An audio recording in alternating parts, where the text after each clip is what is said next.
The classroom on Zenith 7 Station was cold and sterile, like everything else in the Galactic Military Academy. Amy Sullivan sat at her desk near the back, her eyes focused on her datapad. She was reviewing the notes from yesterday's tactical training session. Around her, cadets from a dozen different alien species chatted and laughed before class started. Amy had learned to stay quiet during these moments. She was one of only 5 humans at the entire academy, and being noticed usually meant being mocked. The other species still saw humans as newcomers, as primitives who had barely discovered faster-than-light travel before stumbling into the galactic community. The instructor, a massive 4-armed Crithian named Velnar, was setting up the holographic display at the front of the room. His scales gleamed under the bright lights as he worked. The lesson today was supposed to be about close-quarters combat theory, something Amy actually knew quite well. Back on Earth, she had spent 12 years studying jiu-jitsu and 6 years learning Krav Maga. But she never volunteered that information. It was better to stay invisible. The door hissed open and Drexel walked in. He was late as usual.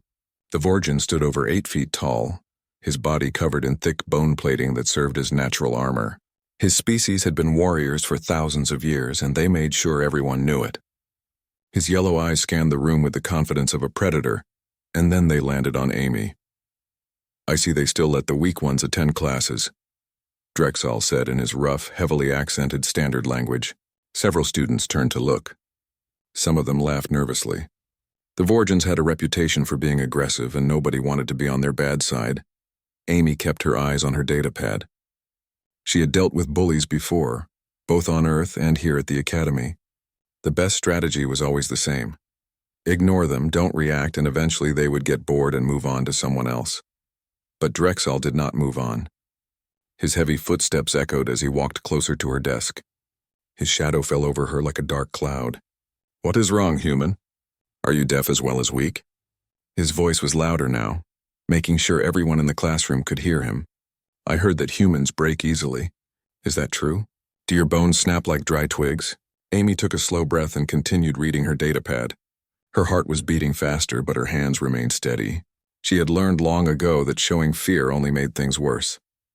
Drexel leaned down, bringing his massive head closer to her desk. His breath smelled like the strange protein paste the Vorgians ate in the dining hall. "On my world, we would never waste training on something so fragile. You are taking up space that a real warrior could use." Still, Amy said nothing. Instructor Velnar was still working on the holographic display, his back turned to the class. The other students watched in silence, waiting to see what would happen. Nobody ever stood up to the Vorgins. They were too big, too strong, too dangerous. Then Drexel reached out with one clawed hand and flicked Amy's datapad. The device went flying off her desk and clattered across the floor, sliding under another student's chair. "Oops," Drexel said with a cruel smile. "How clumsy of me. Perhaps you should go pick that up, little human. Crawl on the floor where you belong." The classroom was completely silent now. Even Instructor Velnar had stopped working, though he had not yet turned around. Amy could feel everyone's eyes on her. This was the moment where she had to make a choice. She could crawl under the desk and retrieve her datapad, accepting the humiliation, or she could do something else. Amy slowly raised her head and looked directly into Drexel's yellow eyes. Her voice was calm and quiet, but everyone heard it. "Pick it up," Drexel blinked, surprised. Then he laughed, a sound like rocks grinding together. "Did you just give me an order, human, you? A tiny, weak, pathetic little creature who probably cannot even lift her own body weight?" He leaned even closer, his face now inches from hers. "Or what? What will you do if I refuse? Will you cry? Will you run to the instructors and complain?" Amy's expression did not change.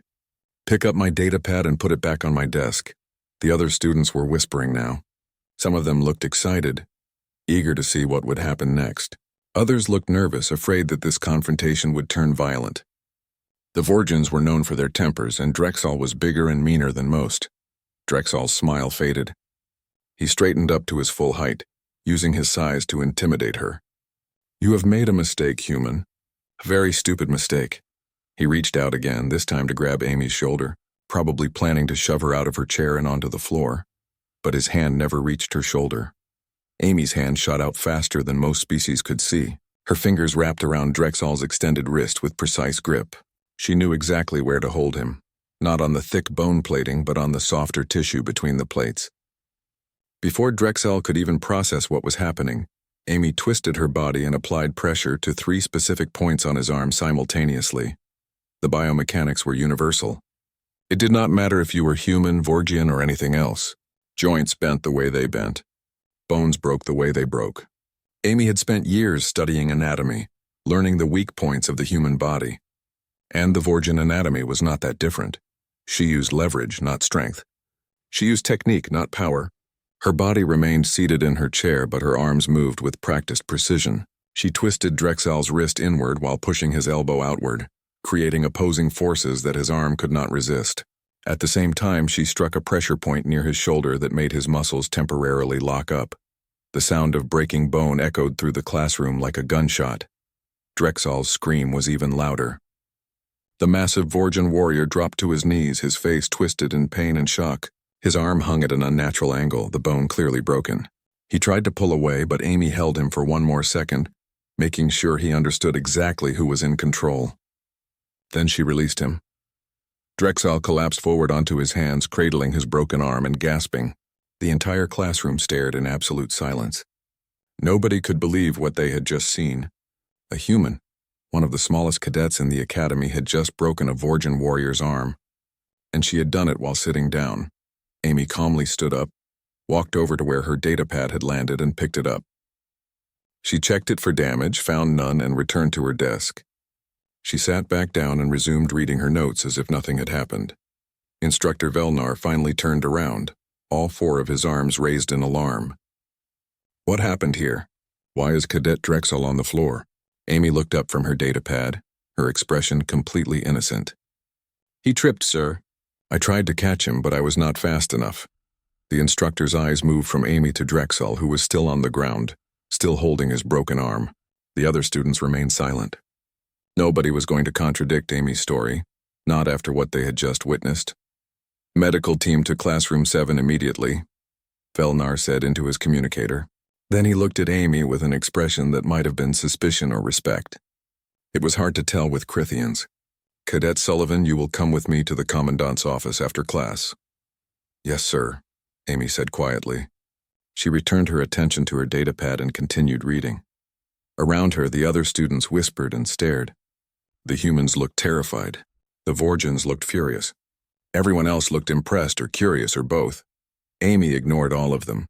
She had simply defended herself, nothing more, and if anyone else wanted to test her, well, she still had one more arm and plenty of techniques left to teach them. The medical bay on Zenith 7 station was equipped to handle injuries from over 40 different species. Dr. Kolseth, a Metharian with 6 sensory tentacles, examined the holographic display of Drexel's broken arm with great interest.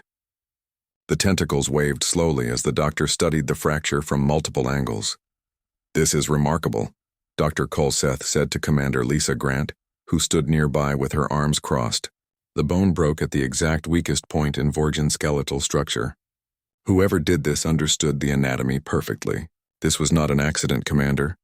Lisa Grant was the human liaison officer at the academy, responsible for the well-being of the 5 human cadets. She had held this position for 2 years, long enough to know that incidents involving humans always brought extra attention.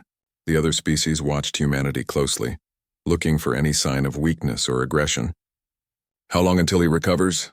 With standard regenerative treatment, approximately 6 weeks. He will need to wear a mobility cast during that time.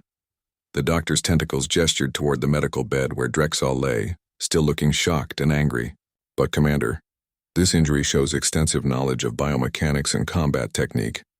The precision is impressive. The door to the medical bay slid open and Instructor Velnar entered, followed by Commandant Threlvor and Amy Sullivan. The Commandant was an elderly Crithian whose scales had faded to silver with age. He had been at the academy for over a century and had trained thousands of warriors from dozens of species. His presence meant this was being taken very seriously. Amy stood at attention, her uniform perfectly neat, her expression calm. She showed no signs of nervousness or guilt. Commander Grant recognized that look.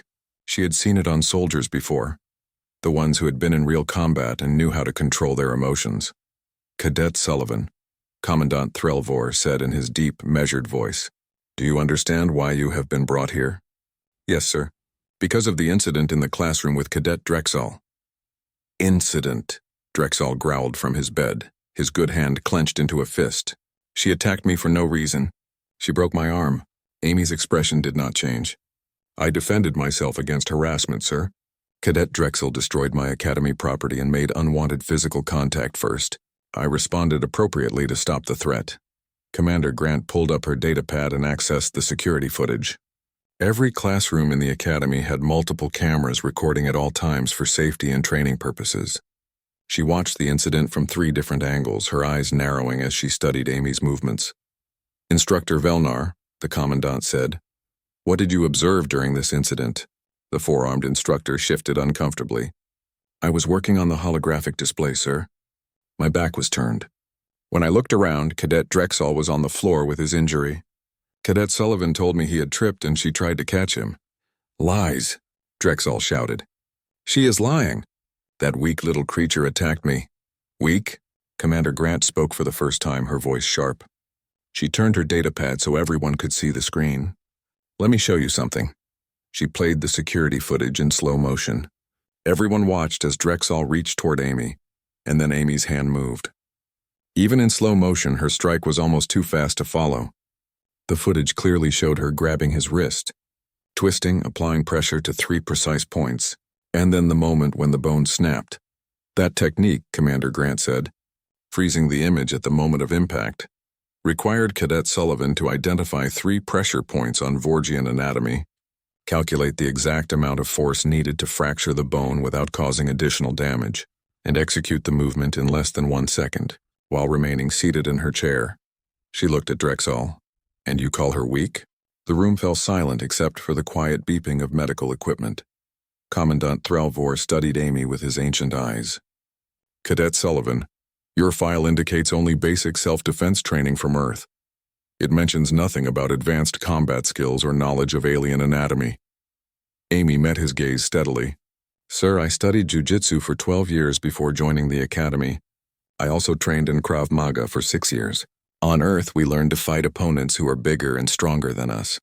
Size is not everything in combat. Technique matters more."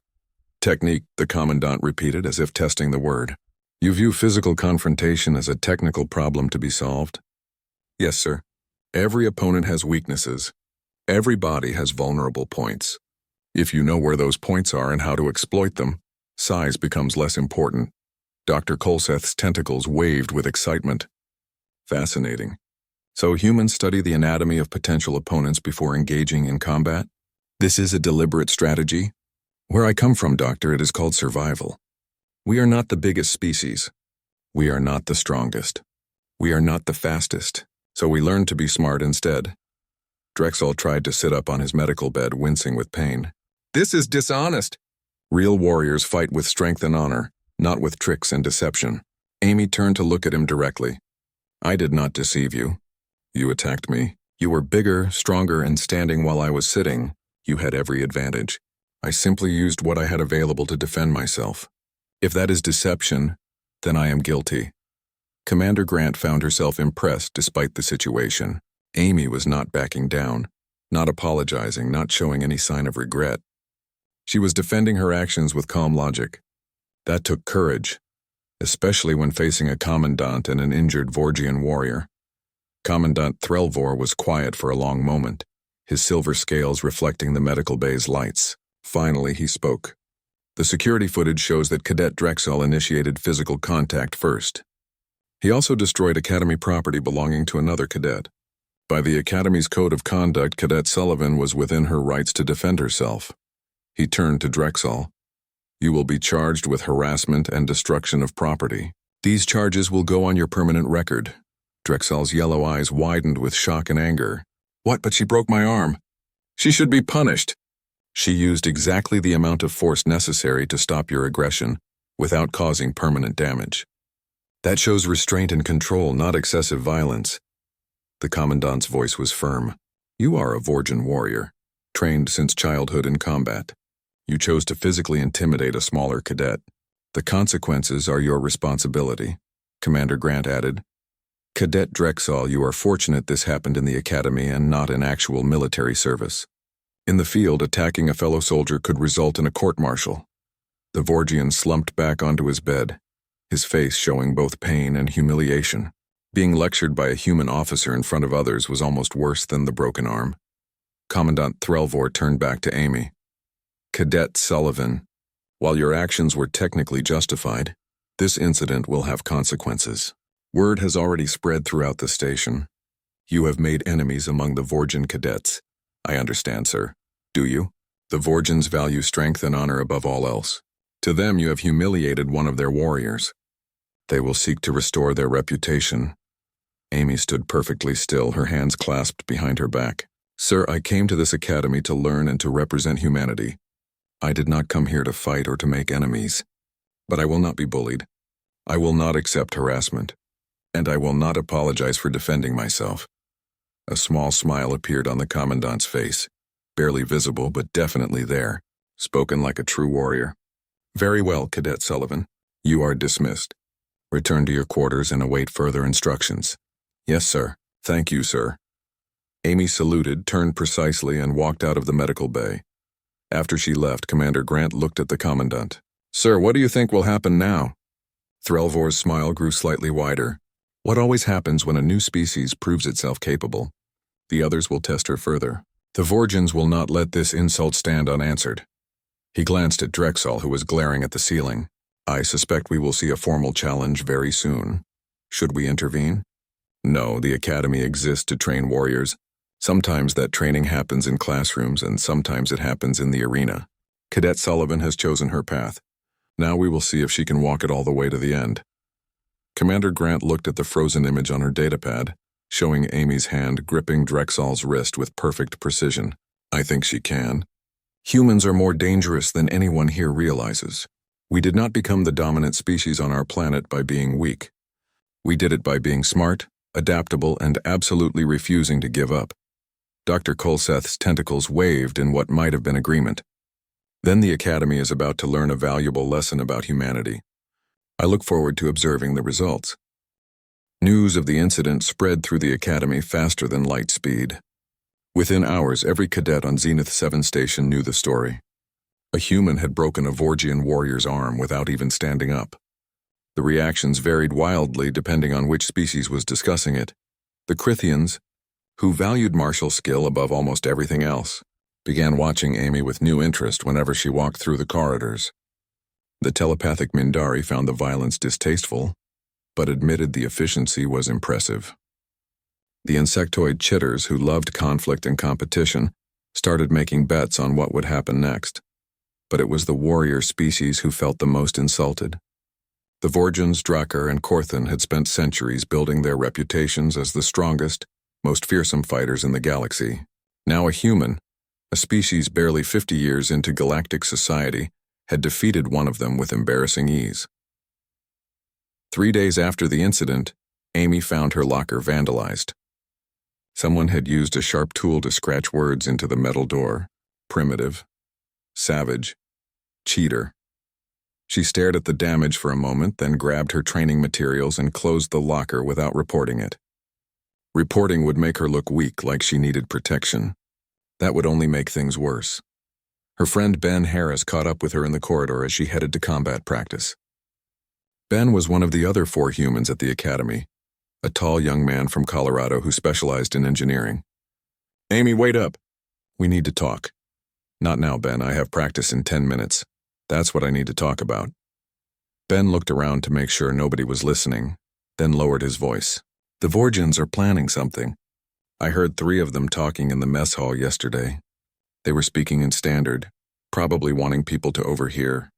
They said Drexel's injury was just luck, that you caught him by surprise, that you could never beat a Vorgian in a real fight. Amy kept walking, her face showing no emotion. Let them think what they want. They are planning to issue a formal challenge. You know what that means, right? The arena. Official combat rules. No backing out once you accept. That made Amy stop. She turned to face Ben. Who is challenging me? Carnix. He is Drexel's nest brother. Amy knew the name. Everyone at the academy knew Carnix. He was even bigger than Drexel.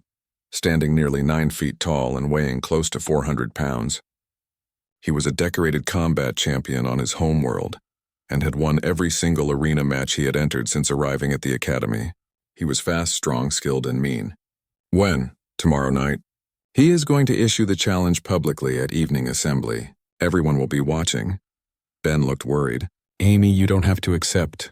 Arena combat is voluntary. Nobody can force you to fight. If I refuse, every warrior species at this academy will think humans are cowards.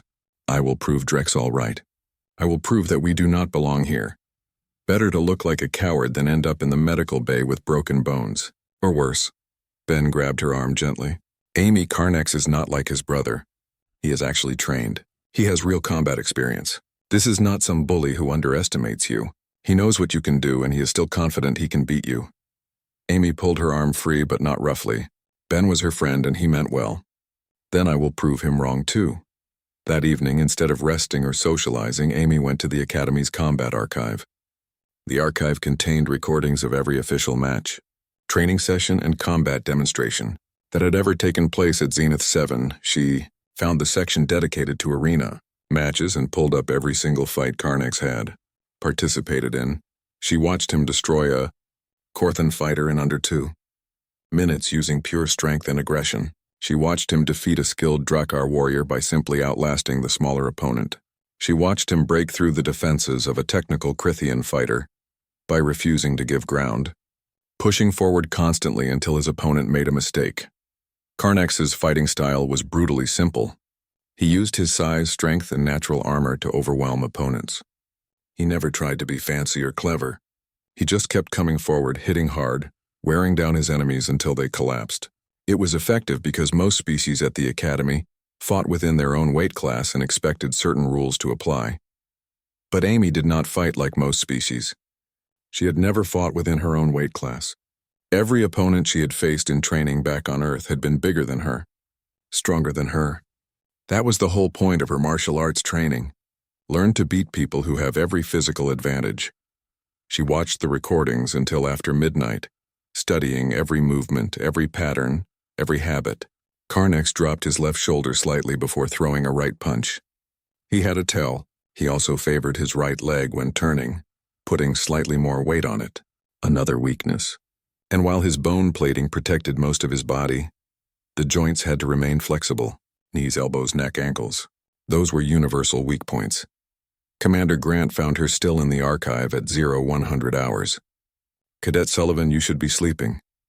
I am preparing, ma'am. Grant sat down in the chair next to her. You do not have to accept this challenge. I can speak to the Commandant. We can find a diplomatic solution. With respect, ma'am, there is no diplomatic solution. The Vorgians want to prove that humans are weak. If I back down, I prove them right. If I fight and lose, at least I lose while trying. That sends a different message. And if you fight and win, Amy finally looked away from the screen. Then humanity earns respect. Real respect, not pity or tolerance. We show them that we belong here, that we earned our place through ability, not luck. Commander Grant was quiet for a moment. Then she pulled up a different file on the terminal, one with restricted access. This is classified information from Earth military records. Your instructors gave you top marks in every combat assessment. You were recruited for special operations before you chose the Academy Exchange program instead. She looked at Amy carefully. You are not just some cadet who took self-defense classes, are you? Amy did not answer immediately. Finally, she said, I am whatever I need to be, Commander. Right now, I need to be someone who can survive a fight with Carnex. The arena has medical teams and automatic safety systems. Force fields will activate if you are in danger of death. But broken bones, torn muscles, and severe trauma are all considered acceptable within the rules. Carnex will not stop until you are unconscious or you submit. He wants to make an example of you. Then he's going to be disappointed, ma'am. Grant studied her for a long moment. Amy's face showed no fear, no doubt, no hesitation. Just calm determination. The commander had seen that look before on veteran soldiers heading into dangerous missions. Get some rest, cadet. You are going to need it. The next day moved slowly. Amy attended her classes, ate her meals, and followed her normal routine. But she could feel the weight of attention on her constantly. Other cadets stared as she walked past. Conversations stopped when she entered a room. Everyone knew what was coming. At 1700 hours, Ben found her in the training room. The whole station is talking about it. Everyone is going to be at evening assembly. This is the biggest event since the academy opened. Good. Then everyone will see what happens. Amy, please, think about this. Carnex is not like Drexel. He will not underestimate you. He will not give you any openings. Amy finished her stretching routine and stood up. Ben, I appreciate your concern. But I know what I am doing. I have been fighting bigger, stronger opponents my entire life. This is just another match. This is not a match. This is combat. Real combat. People have been seriously injured in the arena before. Then I will try not to seriously injure Carnex. Amy smiled slightly at Ben's shocked expression. I am joking, mostly. Come on, we should head to assembly. I do not want to be late when he issues the challenge. Evening assembly was held in the main atrium, a massive space that could hold all 2,000 cadets and instructors. Amy stood with the small human contingent near the back. The other 4 humans, Ben, Katie Chen, Marcus Boyd, and Sophie Turner, all looked terrified. Sophie kept glancing at Amy like she wanted to say something but did not know what. Commandant Threlvor stood on the central platform, making routine announcements about training schedules and upcoming evaluations. Then he paused. I am informed that there is a matter of honor to be addressed. Cadet Carnex, step forward. The crowd stirred with excitement as Carnex emerged from the Vorgin section. He was even more imposing than his brother, his bone plating decorated with traditional warrior scars that showed his combat history. His voice boomed across the atrium when he spoke. I invoke the right of challenge. I call out the human Amy Sullivan for ritual combat in the arena. 2,000 cadets erupted in noise, excited chatter, gasps of surprise, even some cheers. The humans looked like they wanted to disappear. Amy stood perfectly still, her breathing calm and controlled. Commandant Threlvor raised one hand and the atrium fell silent. Cadet Carnex, state your grievance. She injured my nest brother through deception and cowardice. She uses tricks instead of honorable combat. I challenge her to prove her worth as a warrior, or admit that humans gained their place at this academy through lies and politics, not skill. The moment Amy accepted the challenge, the entire atrium exploded with noise. Cadets from every species began shouting, some in excitement, others in disbelief. The human contingent looked absolutely terrified.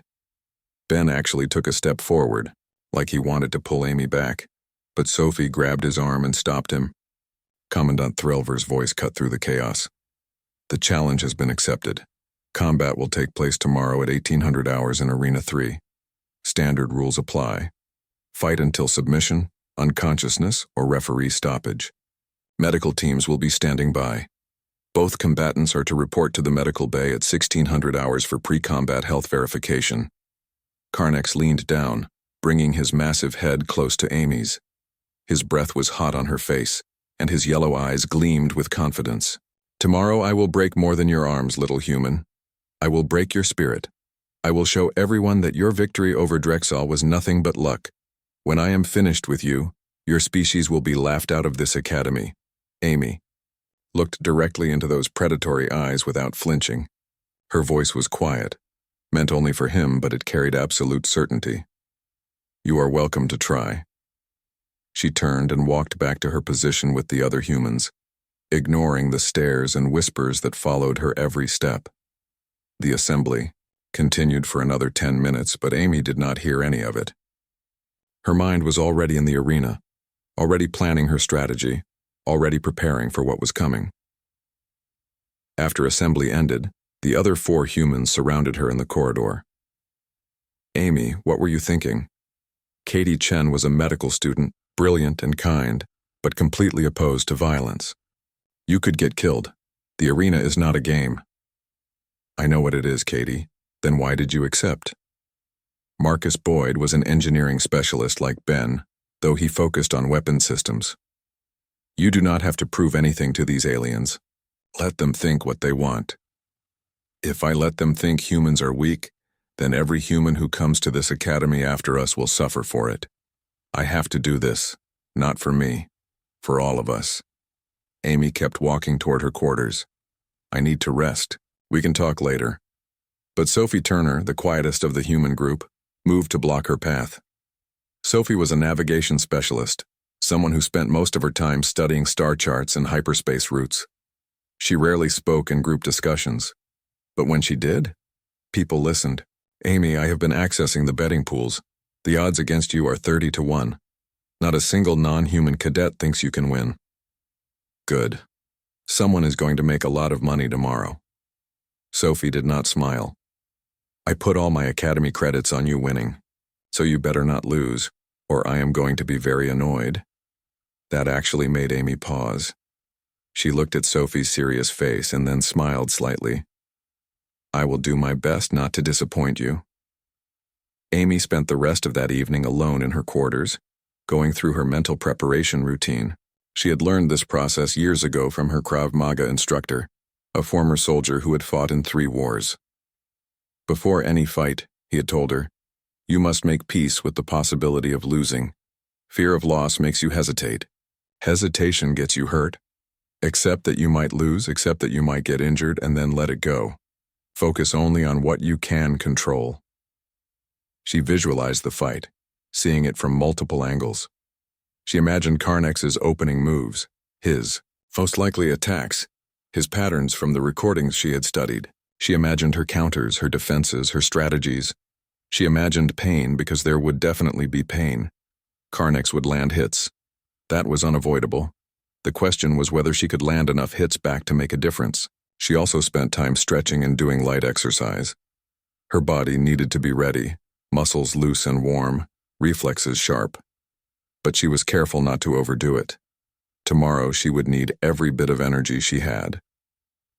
At 2200 hours, there was a knock on her door. She opened it to find Commander Grant standing in the corridor holding a small case. May I come in, Cadet? Of course, ma'am. Amy stepped aside. Grant entered and looked around the sparse quarters. Humans were given the same accommodations as every other species, which meant the room was designed for functionality, not comfort. A bed, a desk, a storage locker, and a small bathroom. I brought you something. She opened the case to reveal a specialized combat suit. Amy recognized it immediately. It was human-made, designed for close-quarters combat training back on Earth. The material was flexible but reinforced at key points to prevent serious injury, while still allowing full range of motion. Ma'am, the arena rules require standard academy training uniforms. I checked with Commandant Threlvor. He approved this as equivalent to the standard uniform. It meets all the requirements. Grant pulled out the suit. This will not give you an unfair advantage, but it will provide a small amount of protection. Every bit helps. Amy took the suit and examined it carefully. The fit looked right for her size. Thank you, Commander.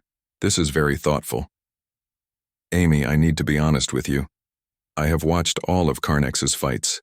He is skilled, experienced, and ruthless.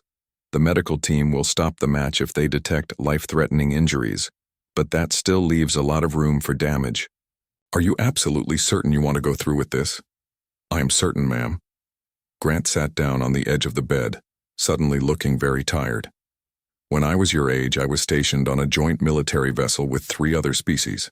The other soldiers did not respect humans. They thought we were soft, weak, only good for technical work.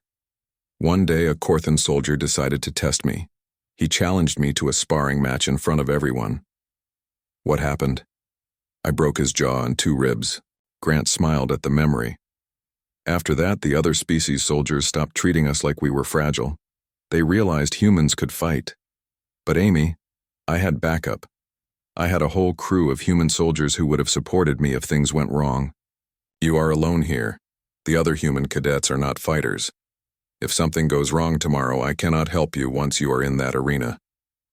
Amy sat down next to the commander. I understand, ma'am. But this is something I have to do. Not because I want to fight, but because someone has to show them that humans are not easy targets, that we are not victims, that we can stand up for ourselves. Just promise me you will be smart about it. Do not let pride get you killed. If the match turns against you, submit. Tap out. Live to fight another day. I promise I will be smart. Amy did not promise to submit, and Grant noticed the omission but did not push the issue. The commander stood to leave, then paused at the door. One more thing. I contacted Earth Military Command and requested access to your full training records. The files are classified, but they gave me summary access. She looked at Amy with new understanding. You were trained as a special operations combat specialist. You were taught to fight and win against superior opponents in hostile situations. This is not just self-defense training, is it? Amy met her gaze steadily. No, ma'am, it is not. Why did you give that up to come here? You could have had a prestigious military career on Earth. Because Earth does not need more soldiers who can fight humans. Earth needs representatives who can show the galaxy what humans are capable of. We are not just warriors. We are not just technicians. We are everything. We adapt. We survive. We thrive. That is the message I want to send. Grant nodded slowly. Then send it tomorrow. Show them what humanity really is. After the commander left, Amy tried to sleep but found it difficult. Her mind kept running through scenarios, strategies, contingencies. Finally, at midnight, she gave up and did something she had not done in months. She pulled out her personal communicator and recorded a message. Mom, Dad, if you are getting this message, it means something went wrong tomorrow. I want you to know that I love you both, and I am proud to represent our family and our planet here at the Academy. I hope I made you proud too. She paused, trying to find the right words. I did what I thought was right. I stood up for myself and for humanity. Whatever happens tomorrow, know that I did not back down. I did not run. I faced the challenge with courage. That is what you taught me. That is what being human means. I love you. She saved the message but set it to only send if she did not cancel it within 48 hours. Just a precaution, probably unnecessary. But it made her feel better to have said the words. At 0300 hours, she finally fell asleep, her mind calm and her body ready. Tomorrow would bring the fight. Tonight, she needed rest. When Amy woke 6 hours later, she felt surprisingly good. Her body was loose and energized, her mind clear and focused. She went through her morning routine, ate a careful breakfast of food she knew would give her sustained energy, and then made her way to the training room for light warm-ups. Other cadets watched her as she moved through the station's corridors, but nobody bothered her. Word had spread that she was preparing for the arena match, and there was an unwritten rule that fighters were given space before combat. Even species that disliked each other respected this tradition. At 1600 hours, she reported to the medical bay as instructed. Karnix was already there, being examined by Dr. Kolzeth. The Vorgian looked confident, almost bored, like this was just a routine training exercise rather than a serious challenge. Arena 3 was smaller than the main combat stadium, but it could still hold 500 spectators in tiered seating around a circular fighting floor. When Amy arrived at 1745 hours, every single seat was already filled. Cadets from every species had come to watch. Some wanted to see the human fail. Others were curious to see if she could actually defeat a Vorgian champion. A very few, were hoping she would win. Amy stood in the preparation room adjacent to the arena, going through her final stretches. The combat suit Commander Grant had provided fit perfectly, allowing complete freedom of movement while offering minimal protection at vulnerable points. It would not stop a serious blow, but it might prevent some of the worst damage. The door opened and the other 4 humans entered. Ben, Katie, Marcus, and Sophie all looked nervous but determined. We wanted to see you before the match, Ben said. To wish you luck. Thank you. That means a lot. Katie stepped forward and handed Amy a small medical kit. This is just basic first aid supplies for after the match. I will be watching from the stands and I will come to the medical bay as soon as they allow visitors. Hopefully I will not need it, but thank you. Marcus gave her an awkward pat on the shoulder. Hit him hard for all of us, okay? Show these aliens what humans can do. Sophie just looked at Amy for a long moment, then said quietly, I am not religious, but I said a prayer for you anyway. Just in case it helps, Amy smiled. Every bit helps. Now go find your seats. The match starts soon. After they left, Commander Grant entered. It is time, Cadet. Are you ready? Yes, ma'am. Remember what I said. Be smart. Survive. I will, ma'am. The door to the arena opened and Amy walked through into the bright lights and the roar of the crowd. The noise was overwhelming.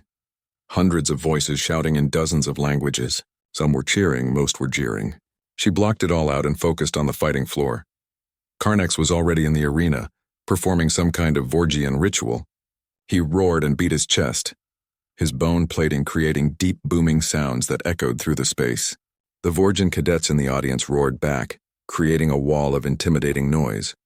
Amy simply walked to her starting position and bowed, a gesture of respect from her martial arts training. The contrast between her quiet dignity and Karnax's aggressive display was stark. Referee Officer Dalton floated between them, using telekinetic levitation. The Mindari's silver skin gleamed under the arena lights as his mental voice projected to everyone present. Combatants, you know the rules. Fight with honor. Lethal force is absolutely prohibited and will result in immediate disqualification and criminal charges. Fight until submission, unconsciousness, or my intervention. Do you both acknowledge these rules? Acknowledged, Karnax growled, his yellow eyes locked on Amy.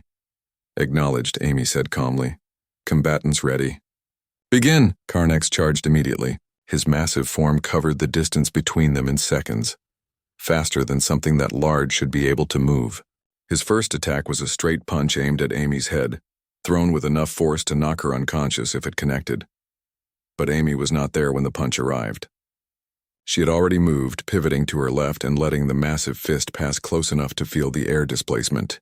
She countered with a quick strike to Karnax's exposed ribs, hitting the flexible tissue between his bone plates.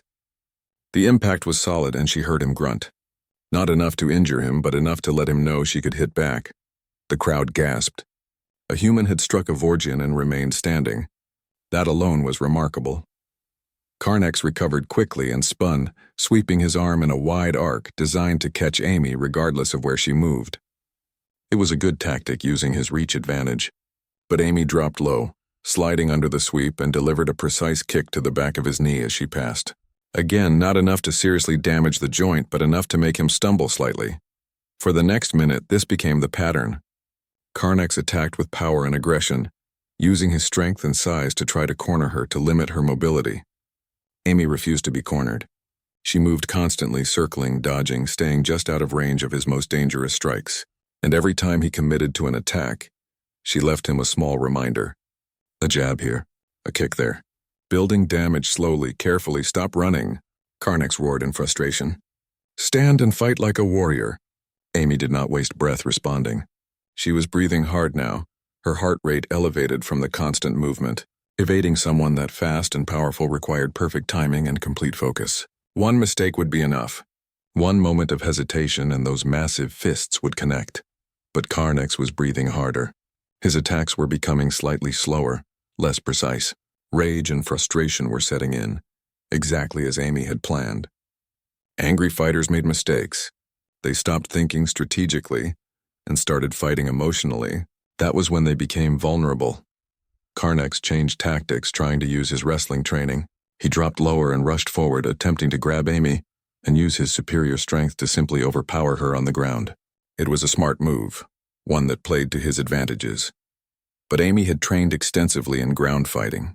She knew that allowing a Vorgian to get her in a grappling position would be the end of the match. So instead of trying to avoid the grab, she did something unexpected. She stepped into it. As Karnax's arms closed around her torso, Amy struck upward with both hands, her fingers finding the nerve clusters in his neck that the armor plates did not fully protect. The strike was precise and painful, causing his grip to momentarily weaken. In that instant, Amy twisted her body and dropped her weight, using a judo technique to break his hold and create separation.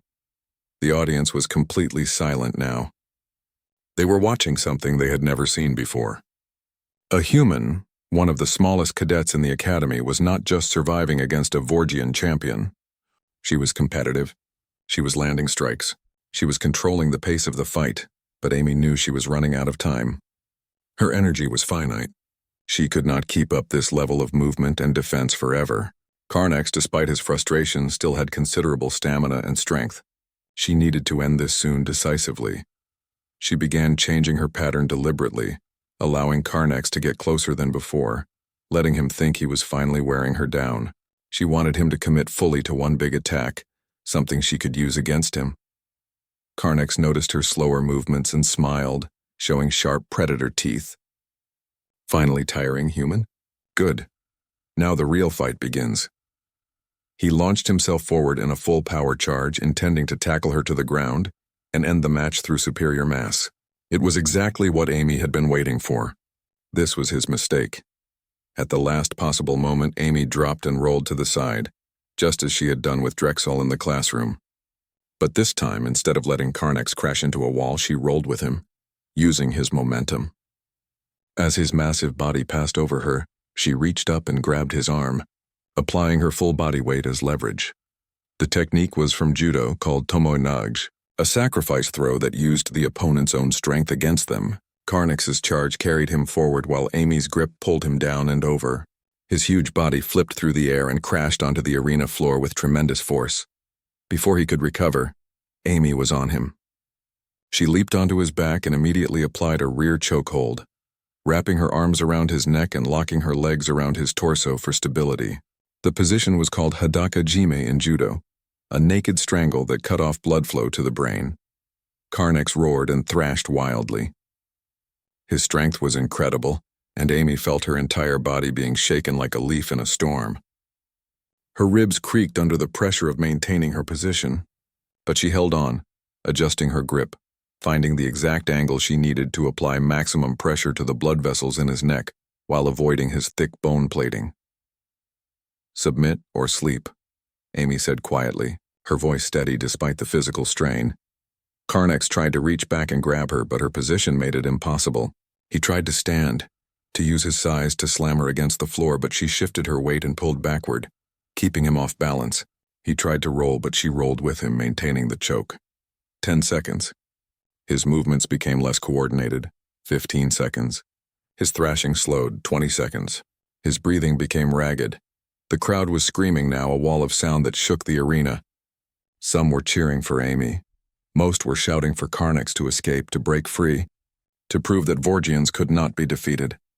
At 23 seconds, Carnex's hand came up and tapped Amy's arm 3 times, the universal signal of submission. The fight was over. Amy immediately released the choke and rolled away, her hands raised to show she was no longer attacking.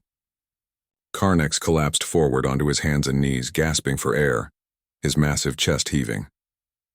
For a moment, the entire arena was silent. Absolutely silent. Nobody could process what they had just witnessed. Then one person started clapping, slowly at first, then faster. Others joined in. Within seconds, the entire arena erupted in applause and cheers. Not just the humans, everyone. Even the Vorgian cadets, who understood warrior culture better than anyone, recognized what they had seen. A superior fighter had won through skill, technique,